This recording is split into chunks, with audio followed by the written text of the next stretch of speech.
Hello bachcho, let's read the question. The question says a radioactive nucleus A has a single decay mode with half-life tau A. Another radioactive nucleus B has two decay mode 1 and 2. If the mode 2 were absent, the half-life of B would have been tau A by 2. If decay mode 1 were absent, the half-life of B would have been 3 tau A. If the actual half-life of B is tau B, then the ratio of tau B by tau A is option A 3 by 7, option B 7 by 2, option C 7 by 3, option D 1. So the question is based on the relation of the relation between the actual half-life of A and B of two different nucleus with different conditions. यहाँ पे अगर हम देखें जो condition है हमारा क्या है ना, यहाँ पे बोला गया है the decay constant of B is divided into two mode. One of them suppose is lambda 1 and the another is supposed to be lambda 2.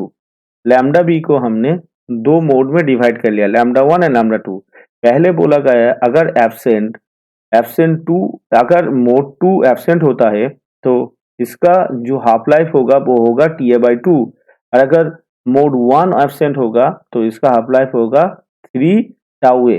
तो ठीक है, अगर अगर हम इसको कैलकुलेशन करेंगे तो क्या आएगा, और इसका एक्चुअल हाफ लाइफ है टाउ बी. तो हम बीटा को क्या लिख सकते हैं, देखो हाफ लाइफ और जो डीके कांस्टेंट है उसमें रिलेशन क्या है. अगर हम लिखे तो हमारा जो हाफ लाइफ है, हाफ लाइफ इक्वल्स टू हम लिख सकते हैं ln2 बाय लैम्डा. ये हो गया हमारा डीके कांस्टेंट और हाफ लाइफ में रिलेशन. तो हम यहाँ पे लैम्डा बी को क्या लिख सकते हैं, इसका जो एक्चुअल हाफ लाइफ है वो है टाउ बी. तो हम यहाँ पे लिख सकते हैं ln2 बाई टाउ बी, ये लिख सकते हैं. अभी देखो और मोड 2 अगर एब्सेंट होगा तो इसका हाफ लाइफ हो जाएगा कितना, हाफ लाइफ हो जाएगा टाउ ए बाई 2.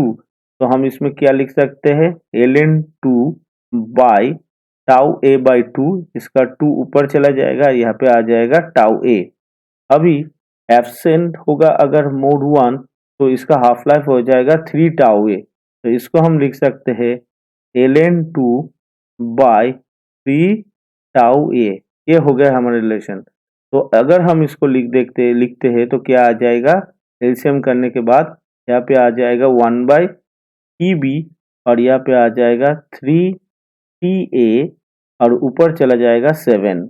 यानी कि हमारा टाउ बी बाई टाउ ए कितना आ जाएगा 7 बाई 3, 3 बाई 7. एक मिनट,